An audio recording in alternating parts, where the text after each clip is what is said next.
Hello guys, welcome back to my channel. কেমন আছো তোমরা সবাই?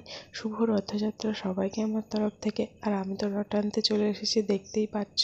আর তোমরা কারা কারা রথ টানতে গেছিলে অবশ্যই কমেন্টে জানাবে। আমি এসেছি আমাদের স্কুলের সামনে একটা মন্দির থেকে রথ টানা হয়েছিল ওখানেই। তারপর তো সোনাও আমাদের সাথে যোগ দিয়েছিল। আর এতটাই ভিড় হয়েছিল যে আমরা অনেক কষ্টে দড়ি টানার সুযোগ পেয়েছি। ঠাকুরবাড়ির এই রথটা 3 বছরে পড়লো, আর এই বছর তো অত্যাধিক লোক হয়েছিল।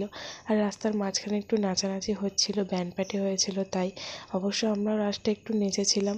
আর এতটাই ভিড় হয়েছিল যে মানে গাড়ি ঘোড়াগুলো যাতায়াতের একটু অসুবিধা হচ্ছিল। তারপরে তো সোনাকে আমরা হারিয়ে ফেলেছিলাম। তারপরে ওকে একটু খোঁজার চেষ্টা করছিলাম, ক্যামেরা অন করেই খুঁজেছিলাম।